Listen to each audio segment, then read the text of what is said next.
week on Horror Movie Night, we're busy as beavers as we carve our wood with 1980's The Guardian. If ever there was an argument for extended clear-cutting, this is it. We can rest easier knowing that the tremendous waste of non-renewable resources this piece of shit must have required. Fucking bite it, nature. Adam's got the chainsaw ready, and he's going to need it because Scott and I are pissed. Adam, what the fuck? Why would you pick this? Seriously, why? This is going to be a really good explanation because he's probably got some like half-ass reason for having this like, oh, I've never watched The Guardian, but I wanted to. Well, no, okay, here's the thing, is I just finished it. Well, I mean, and that's nothing new. It was fucking trash. Like, that was one of the stupidest things that, and like, it's but the reason that I picked it is because just I had like a vague childhood memory, right? Solve it. Yeah. You're absolutely correct, of seeing this movie. And like, I don't know how 11, 12, 13-year-old me mustered up the attention span to watch this whole fucking thing, because it is dry and shitty and boring. I think I just was remembering it fondly because there was a lot of nudity in it. Yeah, I have six notes. 6 fucking notes for the entire movie. I was like sitting there, and it's funny because I was watching it. I watched it pretty late at night too. Like, I came home early from something to watch this. That's just insult to injury right there. And I'm like sitting there, and I'm like looking at my notes, and I'm thinking, I must be missing something. And then I like hop on the Wikipedia page, and it's like, nope. There's so little that's happening in this movie between start and finish. There's a couple like very, very minor things that I enjoyed about this movie, but overall, this was such a waste of time. This is from the director of The Exorcist. This was his follow-up horror movie. Like, so, I have a note about that. I think that, in my third note, I'll give this movie credit for having a very competent director. That was a mistake. I actually went back to finish that note. Like, I did ... and then like that was a mistake. Was at the end of the film. Well, it's not that it's like really, really poorly made. It's not like No, it's actually like, you can tell that like the dude behind the camera knows what he's doing. Like, it's well shot. It's even the acting's not bad. It's just that they're working with garbage. Like, yeah, it's the script and the editor too. Whoever was editing this movie did a fucking piss poor job. When she kills the bikers, and No, that's the highlight of the movie. Talk shit about that scene. That scene is worth watching this film.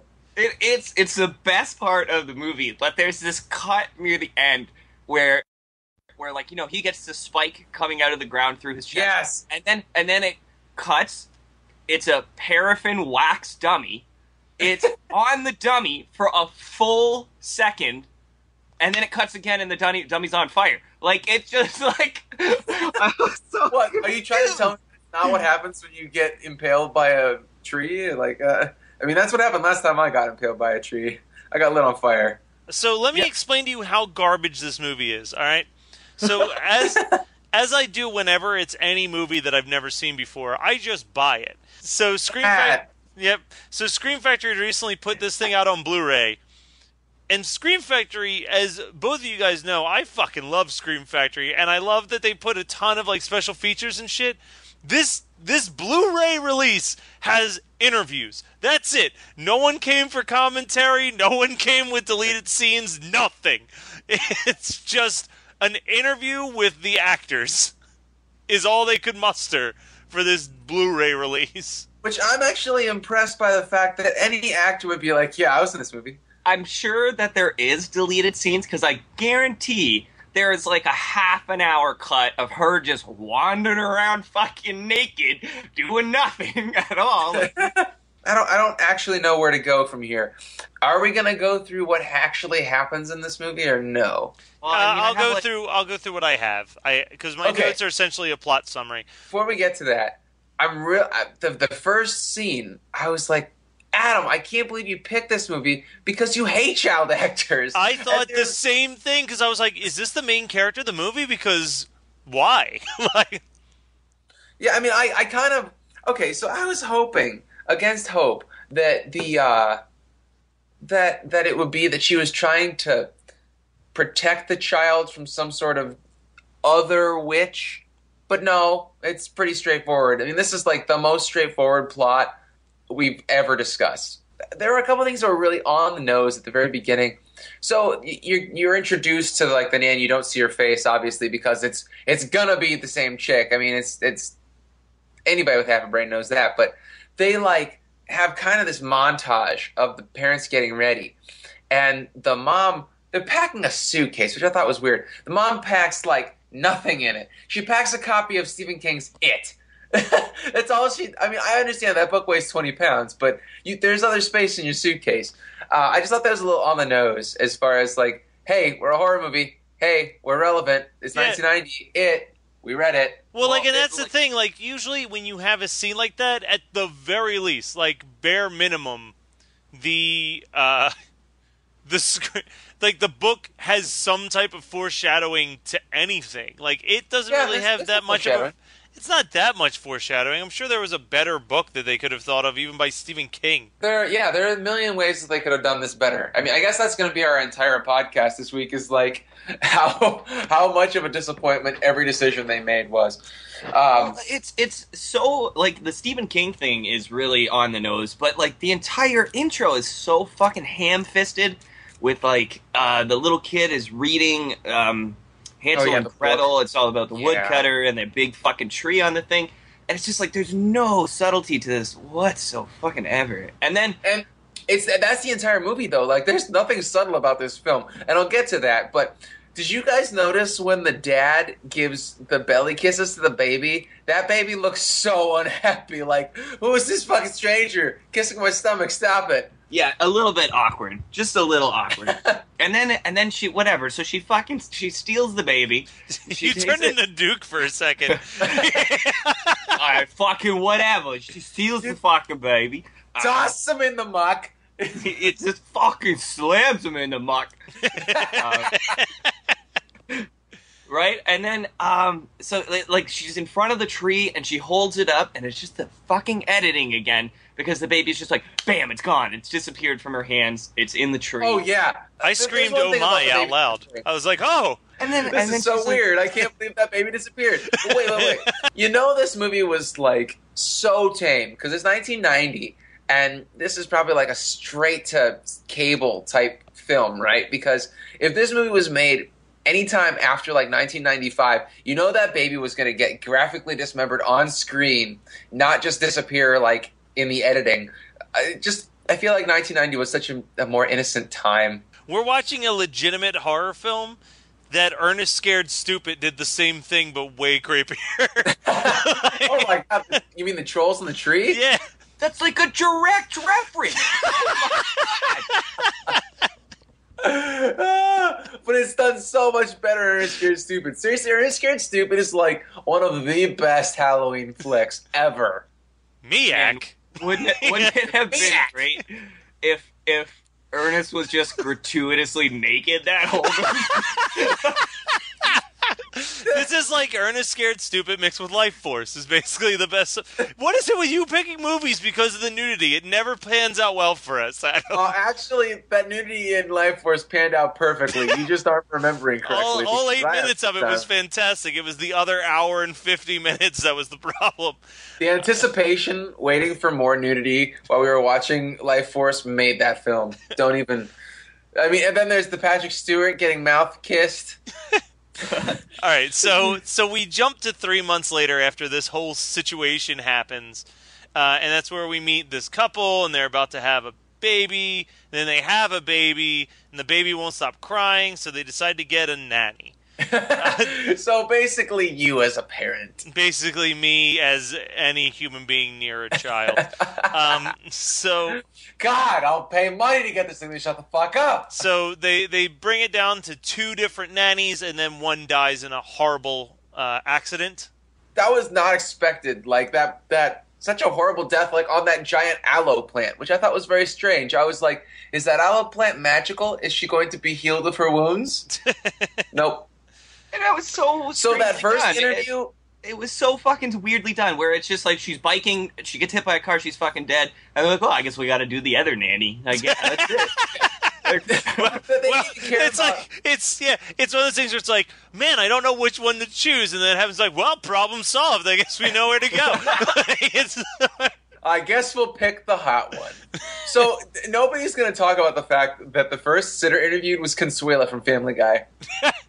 She's like, no. There are actually 4. There were 4 people they interviewed. Because the first one was Consuela. The second one was Dr. Pinderschloss from Addams Family. The third one was the brown girl who dies and gets laid up on the aloe. And then the fourth one they picked. Yeah, the British nanny. So it's so strange. When they were talking about getting a nanny, and she goes, no, I don't want to get a nanny. I'd rather work. And he goes, well, you can in 2 years. And she goes, okay, well, I've already been looking at nanny agencies. Like, she's got the fucking book open with nanny agencies circled in it. I was like, you just said you didn't... Okay, whatever. There's 2 things that happen fairly close to each other, and they're both equally bizarre. There's the scene that we mentioned briefly, which is my favorite part of the movie. It just says, in the woods, nanny is harassed by 3 thugs, and then they're killed by the tree, and it's awesome. But it's also followed like almost immediately by this really weird scene where, anybody who's a parent that's listening to this show, I want to know, if you caught your nanny just taking a bath with your child. Yeah. Okay, so that's not the only weird thing that happens in that scene. There's a lot of weird, but that particularly, and the fact that she's totally fine that the dad's just chilling in the doorway watching. No, wait. The dad is totally culpable here, Paul. So this movie is so dumb. So Paul is walking around topless. It's not that hot in California, is it? In the middle of the night. So this is also happening. He can't sleep, and so he's going to go storyboard for his job. Topless. And then he's like, oh, I hear Camilla splashing around taking a bath. I'm going to go investigate while I'm only wearing pants. And so he watches her, and then she sees him, and she's like, oh, that's sexy. Let me continue to wash your baby. And then she gets out, she gives it to him. She doesn't even care about him seeing her tits, whatever. And this harkens back to the wife being like, oh yeah, so you like the pretty one. And I'm like, oh God, can you just smash me in the face with the whole point of Camilla being sexy? I get it. I personally didn't find her that attractive, but I mean, she is the one waltzing around completely naked. So then she decides to towel off in the sexiest porn way possible, one leg up. She's like, I'm shy. Let me show you my butthole. And he's just like, nice. He's just watching from the corner again. Just no shirt. And then later on, he keeps walking around at night with no shirt on, even after Camilla kind of comes on to him. So Paul's just a jackass. Just total jackass move. But we're missing a couple things here. Before I want to just do a quick little note by note on the murders at the tree.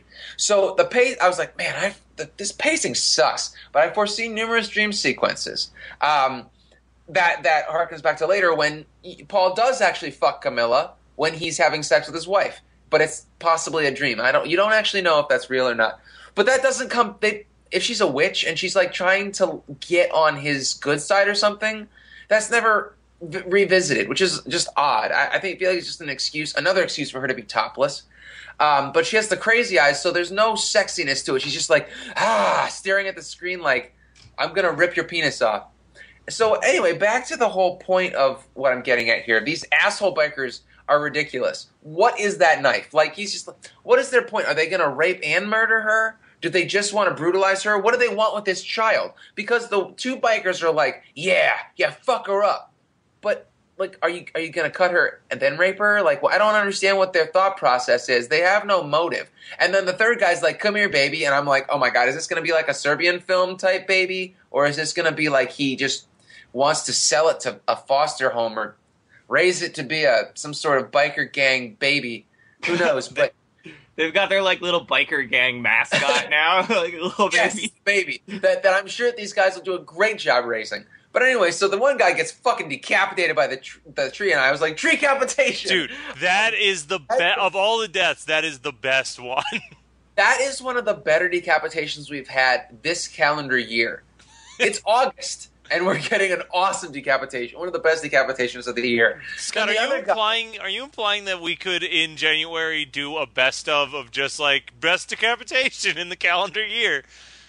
Do you realize how hard you just made me? It's a list of, like, 10 decapitations, and the top 5 are all the waxwork. That was last calendar year. I'm sorry, that one doesn't count. Well, so up there for this year would have to be the one from the 80s that Adam picked that he saw the preview for. Oh, Spookies? No, hell no, he didn't pick Spookies. We picked Spookies as a group. No, it's the one that Howard is like the Jack. Evil Speak. Evil Speak. Oh man, Esteban! I was thinking, I was like, yeah, that movie's title had nothing to do with what was going on in the movie. I was trying to remember what it was. I was like, it should have actually just been called Esteban.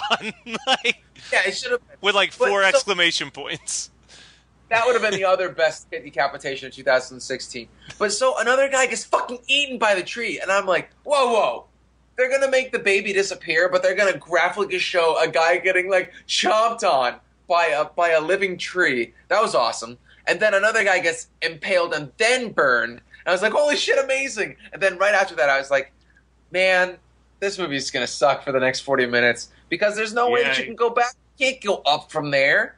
But then the architect is really pushy. And I was like, he's going to get tree murdered. But he doesn't, which sucks. So this film, this gets to the whole point of what I'm leading up to here. It was really bugging me, and I'm at like the 50-minute, like 60-minute mark, and I realized what's bugging the piss out of me is this movie is like really male gaze oriented. It's all over Camilla because like there's female jealousy where the wife is like, oh, you're just picking the pretty one, and then someone else makes like some shitty comments about her being pretty, and then like all the guys.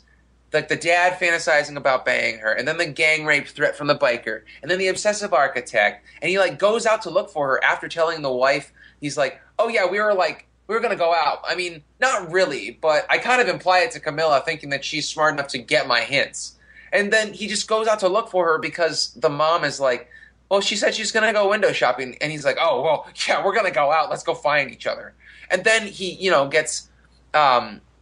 gets eaten by wolves, but then it magically erases all the blood. And I'm like, oh, that's how she's been cleaning the house this whole time. That was the only loose end that got cleared up for me in this whole fucking film.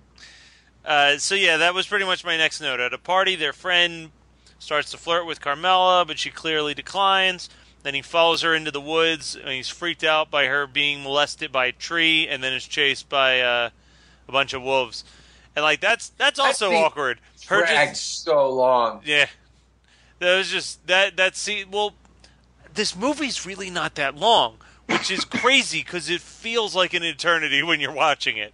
Wait, how long was it? You got to give me a runtime. I'm pretty sure it was 92 minutes. Yeah, 92 minutes. It was just over an hour and a half. Man, this felt longer than most things we've watched recently. It was painful. It's because so little happens in between the few good moments. Okay, so the nerd guy gets killed, the architect guy gets killed. But he leaves a voicemail. He does leave a voicemail, which leads Hello, the 911. husband... I just watched a sexy woman turn into a tree. But there's a thing, though, that the cuts are awful in that scene, too, because, like, she finds the tree's butthole, and she washes herself with it, and you find out that it has healing properties. And then, like, it's her, and then it's her made out of wood. And then he gets eaten. Correct. Yeah. Fuck you. What did you want me to say? I don't know what you... So there's something that's important that we should mention. The current director was not the original planned director.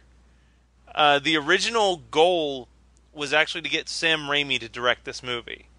And the vines in this are the exact opposite of the Evil Dead vines, though. He dropped out of it to do Darkman. But I feel like we missed out, because I feel like Sam Raimi would have put the level of fun that this movie desperately needed. Because there's no sense of humor to this movie. I don't know, man. I really don't know if you could make this movie fun ever. I don't even know if there's any way possible to make this movie less than a pain. Yeah, I feel like Sam Raimi would have looked back on that with tons of regret. It would have just been a fucking stain on his career. He's but this movie is because loved. He's had so few stains on his career. Oh no, don't get me wrong. He's a fucking hack. We've covered that pretty well. This movie has so many people who love it, though. Like, love it. It has a cult fucking following. Like, there's a reason. Yeah, like there's a reason. There's a reason Scream Factory put it out. They don't put out just any garbage. They usually, it's like a movie that has like a cult following, so we'll throw this out there. But Jesus Christ, this fucking movie.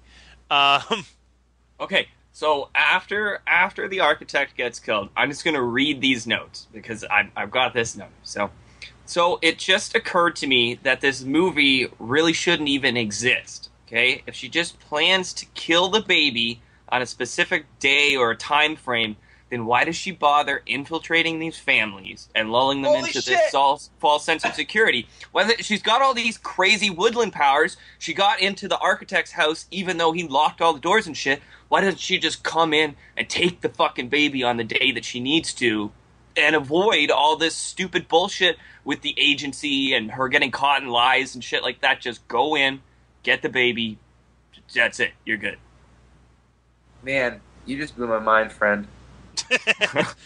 All right, yeah.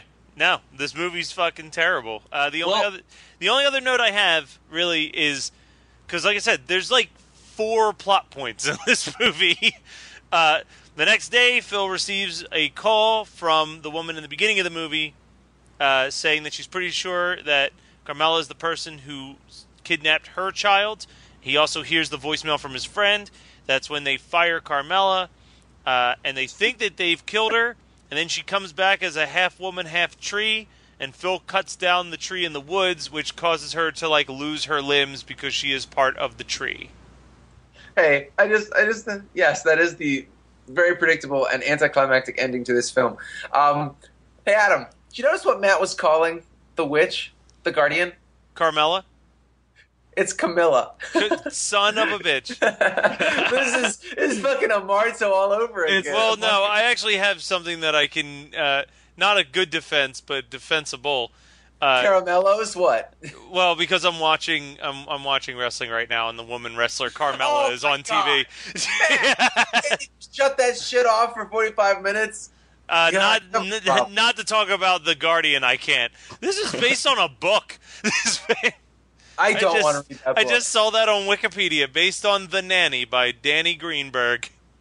I'm sure the book has way more going on in it. This movie feels so streamlined and just like there's nothing to it. It's like Roger 2-3 Ebert set pieces. Roger Ebert put it on his most hated list. Well, then there we go, man. I believe him. Yeah, that all tracks as far as I'm concerned. It makes total sense. Adam, I know that you've sent us a list of some of the movies that you want to pick next time. Can we please make it a rule that you have to pick movies that you've seen at least once in your life? Because it's so much funnier this way. We've been doing this a long time, man. We watched a lot of fucking movies. So.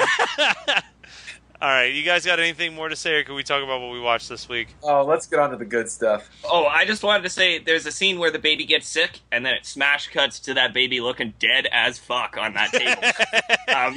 And the doctor grabs his little arms and lifts it up, and he turns around and he goes, "What is this baby even lift? What is going on here?" Someone get it some muscle milk. All right, you guys go ahead because I've got 2 big ones to end on. Adam and I are going to just fucking train all over the Stranger Things shit. Yeah, we both fucking slammed back Stranger Things. Oh yeah, no, and Matt, I don't know what you're doing. You gotta get on that, man, because it's so good. So good. I'm told that it's literally if Steven Spielberg directed a Stephen King novel, is how someone described it to me. Yeah, and if Stephen King figured out how to write a proper ending and do things properly. That's exactly what I was going to say. But Stranger Things is like succinct. It's got great kid acting, and I was actually really shocked. I asked Adam if he'd, or maybe he mentioned it to me, and then I asked him on the side if he watched it, and then we were like, dude, so good. And I was shocked because you know how much I love child swearing. This Stranger Things is pretty much 50% child swearing, which is just perfect. But Adam hates child acting. This is like basically the thing that he hates that he loves. It's so well done that even Adam was won over by it. Yeah, I had really no issue with the child actors for 90% of the time. When they were like happy and excited and having a good time, they kind of started to grate on me a little bit. But that's because you hate joy. So yeah, you hate fun. I saw joy in a child's face, and I was like, I wish I could stop that somehow. I wish I could keep that child from being happy. Your hand unexplainably starts to ball up, and you don't know why. and he just wishes he could smash an ice cream on the ground. He's like, "You kids got ice cream? Fuck you! Fuck your ice cream! No, Adam."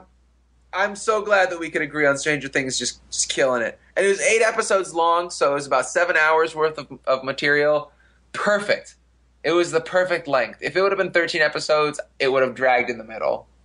Yeah, and I crushed it in one day. Andy was like, hey, if you haven't seen this yet, I just watched the first episode the other night, and it was really great. We're going to get into it. And then 8 hours later, I was like, yeah, it was good. I think it only took Megan and I 3 days, which is like, that's us binging. You know, that's us watching like 2, maybe 2.5 episodes a day, which is crazy for us. So the problem for me was that it came out literally while I was at SDCC. Yeah, I was at San Diego Comic-Con as it came out. So it was like, shit. Like I could see everybody raving about it while I was manning a booth, but that was about it. I definitely want to eventually get around to seeing it so that I have cool things to talk to my coworkers about. But wait, it's got to be after wrestling's done, though. Yep, pretty much. Hey, man, you're so fucked. You got the things that you like. I got the things I like. On top of watching Stranger Things, I also watched Batman vs. Superman: The Ultimate Edition. I didn't watch the theatrical version because I heard that it's going to be shit. And I was really turned off by the previews and the fact that they showed Doomsday in the previews. I thought that was poor editing choices right there. But then people on Reddit were saying that a lot of their problems, I mean, not all of their problems, but the majority of their issues with the theatrical version are fixed by that extra 20 minutes that were added into the director's cut, which is the Ultimate Edition. So I watched it, and it's not bad. It's not as good as Civil War, but it is light years better than Age of Apocalypse, or, I'm sorry, X-Men Apocalypse.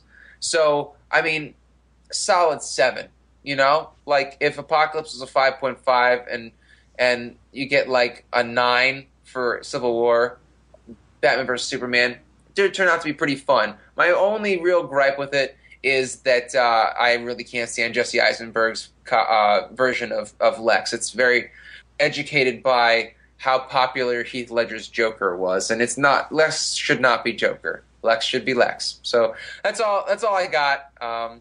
If you guys want to shit on me for watching that, you're welcome to.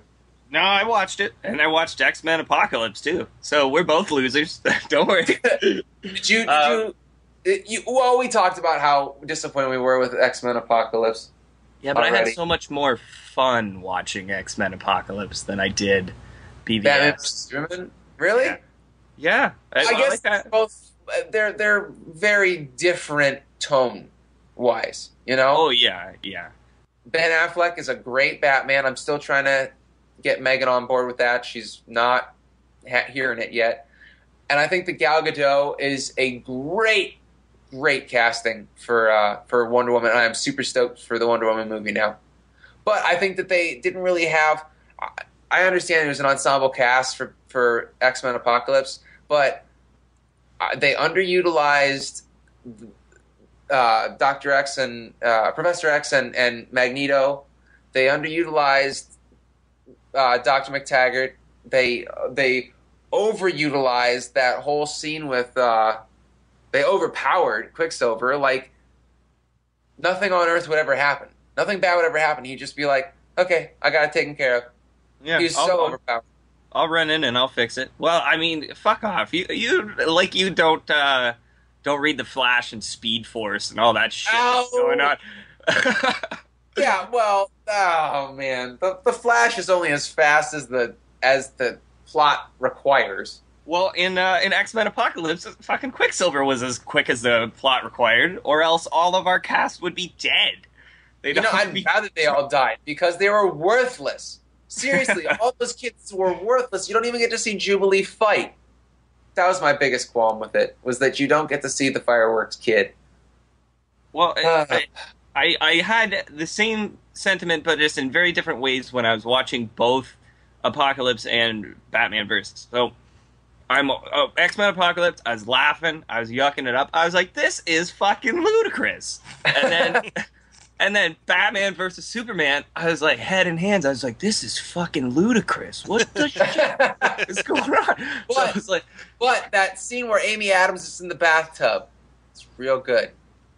Yeah, it had some redeeming stuff. Anyways, Matt, what did you watch? All right, so this was the week of me watching unnecessary remakes. So earlier in this episode, I made a comment that Scream Factory would never put out just a bad movie. There would always be a reason to do that. I immediately realized that I need to revoke that statement because I watched the Cabin Fever remake that came out this past year. That is a shot for... Well, no. They advertise it as a shot-for-shot remake of Cabin Fever. But it's definitely a reinterpretation of the original script. It is the remake that nobody wanted. It literally takes any of the good things that were in the original Cabin Fever, like, I don't know, fun and jokes, and removes them all entirely. It's just treated like a very serious horror movie, which is not what made me enjoy the first Cabin Fever movie, even a little bit. The casting's garbage. It's just trying to be gorier than the original Cabin Fever. Like, that seems to be its only main goal. And that's it. Like, it's just not very good. I don't recommend it to really anyone. It's worth watching, I guess, just for like, if you're curious to see how differently someone can do the same script, which I'm pretty sure is what the whole intention of it was, but it's just not good. Additionally, I went to see the Ghostbusters movie in theaters. It's pretty bad. Like, it's... And I see a lot of people hopping online defending it, and I get why they're defending it. And I don't want to take away from them the reasons why they like the movie and why the movie's important to them. And I will say that the casting is fantastic. If they made a sequel to this movie, I would absolutely see the sequel because the cast is really good in the new Ghostbusters movie. The problem, the scripting and the plotting is horrendous in this movie. And the only way that I can really get into this deeper is going to involve some spoilers. But, that's a risk I'm going to take because I don't ever want us to discuss this movie on the podcast as an actual pick. So the biggest issue I think with this movie is that they don't acknowledge that the original universe of Ghostbusters existed. It starts completely from scratch, which is fine, except that all it does is throw winks and nods and nudges to the fact that it's a remake of Ghostbusters. They get as many original Ghostbusters cast members to make cameos as they possibly could, and in all of their cameos, they're usually quoting a famous line from Ghostbusters. So dumb. There's scenes where they videotape themselves busting ghosts and put it on YouTube and then complain that the YouTube comments are saying that women can't fight ghosts. Like, it is so fucking aware of what it is that it's infuriating. And I'm sure that there's people who think that that is cute and funny, but it's bad, lazy script writing 110%. They also don't really end anything. There's a scene where a character is attacked by a ghost in their offices and flies out a window and falls to their death. The next scene, the police are there, and they're talking to the Ghostbusters about the murder charges that they are clearly up against. And they say, we didn't do it, a ghost did it. To which a cop responds, oh yeah, Patrick Swayze came in and threw this guy out the window. And then they're like, yeah, he came out, and they just start making references to the movie Ghost, and they start making references to the movie Roadhouse, and that's supposed to be the whole joke, is how many Patrick Swayze references can they put in this 2-minute scene, and then it jumps to the next scene, and it's never talked about again. Like, apparently they just made Swayze references until the murder charges disappeared, and, like, that's perfectly fine. Additionally, there's, like, this, the character played by Leslie Jones, is working in the subway and she sees a ghost, so she calls the Ghostbusters. And then she brings the Ghostbusters to the subway, and with the Ghostbusters, she fights the ghost. And then she wants to join the Ghostbusters, and she gets them a hearse to drive around in, and she gets them jumpsuits so that they look like they're like a team. Alright? All of that is important, because on their very first mission, she has a line of dialogue that is so fucking not her character that it's mind-boggling. And she says, I thought I was signing up for a book club and now they got me down here hunting ghosts. No! Like, you fought fucking ghosts before signing up! Like, it's one of those things where it's like, we're trying so hard to make this character the female Winston that we're just gonna give her dialogue that would fit with Winston, even though it doesn't make any sense for her character to be speaking that dialogue at this given moment. It's just so fucking self-masturbatory with how forward-thinking it is that it doesn't even take the time to actually think out a solid plot line throughout the movie. It just is throwing shit on the wall and hoping for the best. But I would see a sequel. The cast is awesome. The special effects I really enjoyed, and I feel like in the hands of any other director besides Paul Feig, which kills me to say because I love Freaks and Geeks, but Paul Feig is a pretty garbage director all in all. That movie could have been so much better. Yeah, don't hold your breath for a sequel, Matt, because it did not make its money back. No, it did not. Yet. So that was The Guardian from 1990, picked by Adam because he's an asshole who likes to torture us. You're welcome. You're both welcome. You can also be an asshole and torture us by sending us requests at hmnpodcast@gmail.com. Also, you can go on iTunes and subscribe, give us some ratings and reviews. Even subscribe on the SoundCloud page and a bunch of other places. We love hearing from you guys, so please feel free to email us, even if it's not a movie pick, you just want to tell us how wrong I am about Ghostbusters 2016 or how much The Guardian meant to you as a kid and how it's your favorite movie and we're a bunch of assholes, all that good jazz. Tell us how wrong we are. We like being told that we're wrong. Just don't say that the show would be better without me, because I'm the only one that hasn't gotten told that so far on the show. I'd like to keep that going. Thank you guys for listening. We'll be back next week with another episode.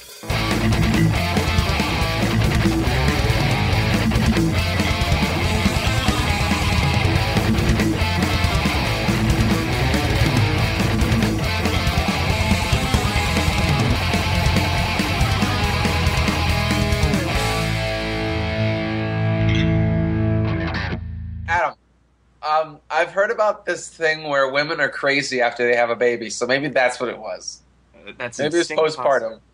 So let's edit talk about.